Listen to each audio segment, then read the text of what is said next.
what we see in Ukraine is the consequence of failed deterrence, because Vladimir Putin has miscalculated that we will not be strong enough to react on his actions. Well, he has miscalculated.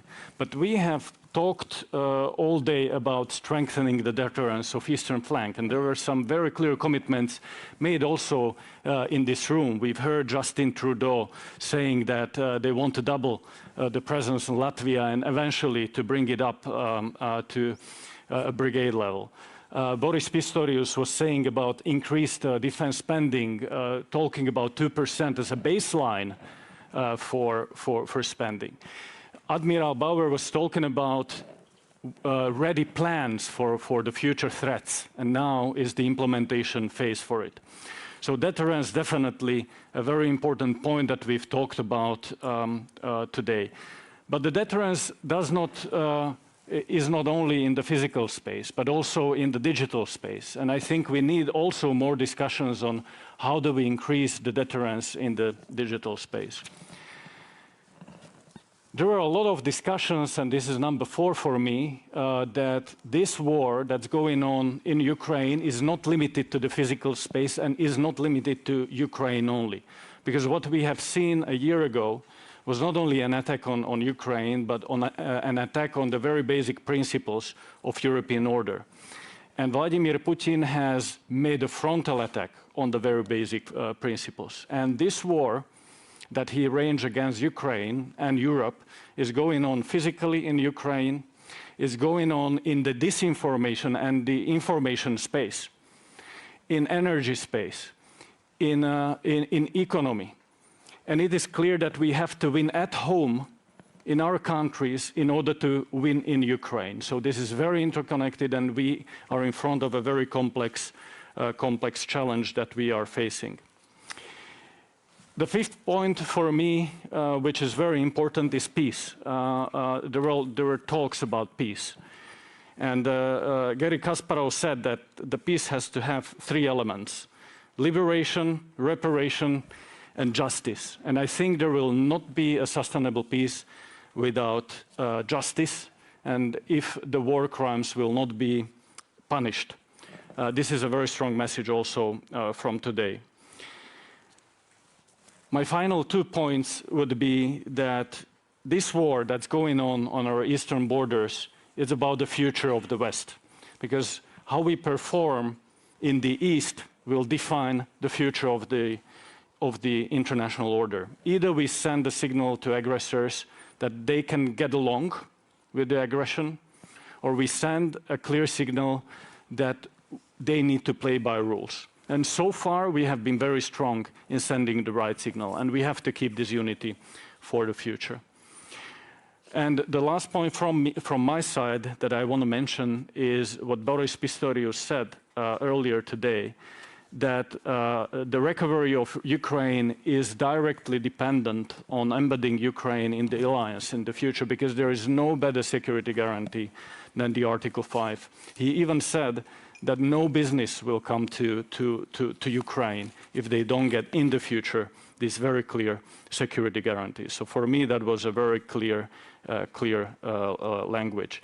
So I don't want to take much more time, because I took even more. It's very difficult to wrap up in a few minutes.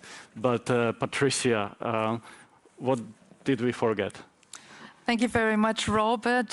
First of all, thank you very much. I'm very happy to be here, and I'm especially glad to see that so many of you stayed to hear Robert and my takeaways.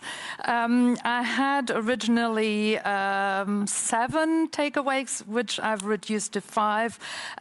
Inevitably, I'll pick on 1 or 2 of your points, because first of all, I would say it's been an historic alliance already since yesterday, with the welcoming, with the enabling and the green lighting by Turkey that Sweden would become a member. That's absolutely decisive to make NATO stronger, to make it, to enlarge it, and to change and enlarge the geography to the Baltic Sea and make NATO overall more secure. So that's the first important message which was discussed here today, and which is an acknowledgement of the strength and also of the unity of NATO. Secondly, and as you've mentioned it as well, that NATO adopted new regional defense plans. This is crucial, and it's been, in fact, the most comprehensive defense plan since the Cold War. So in that, the resoluteness of NATO to engage in strengthening NATO's defense and deterrence posture will lead it to military modernization with plans to assign specific number of forces to these new plans. And overall, it will help to increase what is so necessary, the interoperability, but very crucially, military mobility, which is something which was raised here today as well. And we all know that that needs to be increased to make defense more effective.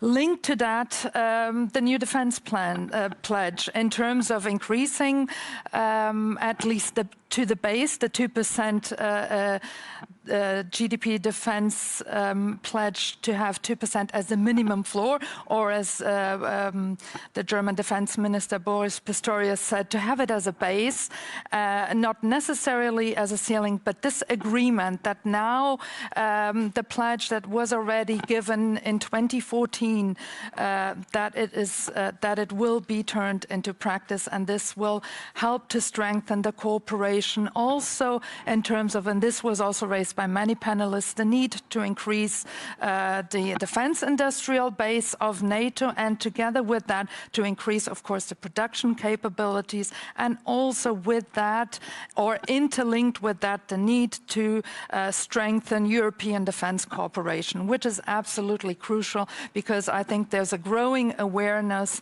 not only within the European NATO member states, but also within the European and North American publics and public opinion, that we all have to do more for defense. And so there is, I would say, willingness to accept that this is necessary. Thirdly, Ukraine, of course. Ukraine and the increased support for the acknowledgement that Ukraine needs to win this war, that Ukraine needs to be continuously supported. The announcement of a comprehensive assistance package to Ukraine is absolutely one of the key points of a multi-year assistance program.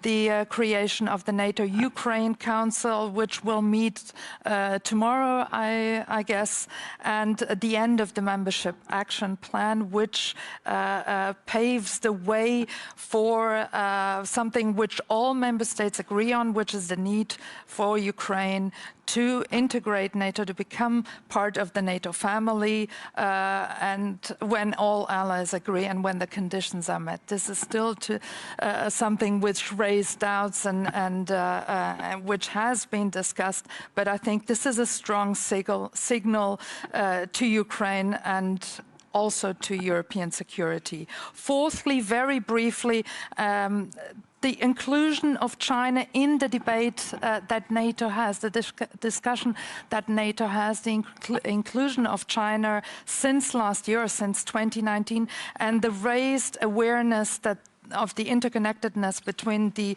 Euro-Atlantic theater and the Indo-Pacific theater. It's absolutely impossible to think only of our own security, even if we don't say that NATO needs to go global, but we need to acknowledge that the Indo-Pacific theater needs to be included. And fifthly, and I'm looking at the watch, so I'll make it very, very briefly, the point of transatlantic unity. Transatlantic unity, which I think our public opinions are increasingly aware of, not only of the need for us Europeans to do more, but also to make sure that we remain a transatlantic alliance, a Euro-Atlantic alliance, where we make sure that the Americans remain as engaged in European security as we want and need them to be. And in that sense, I think what we've all witnessed here today was this reaffirmation of the need to ensure transatlantic unity while at the same time making NATO stronger and safer. And I thank you very much for your attention. Thank you.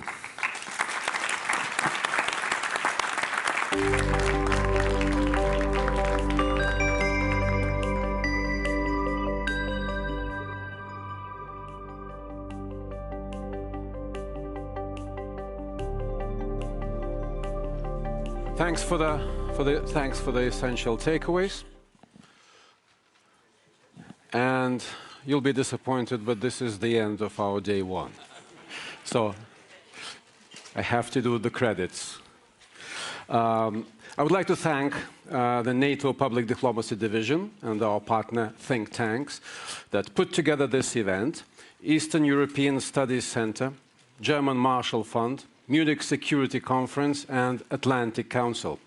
A special thanks to our institutional partners, 23 organizations that have amplified the event online across different NATO members and partner countries.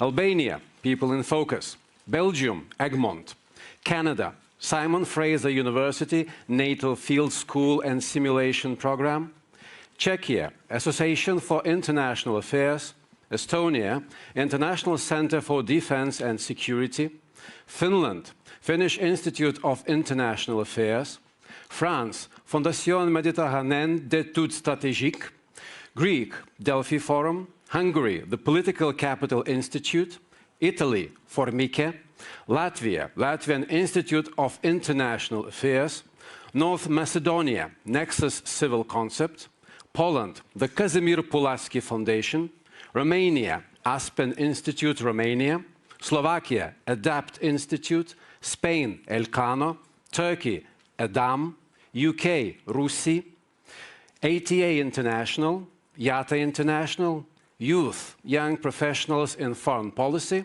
Sweden, Free World Forum; and Ukraine, New Europe Center. See you tomorrow at 9:30 local time here in Vilnius, Lithuania, for the program and discussions around our NATO summit. Until then, have a good rest.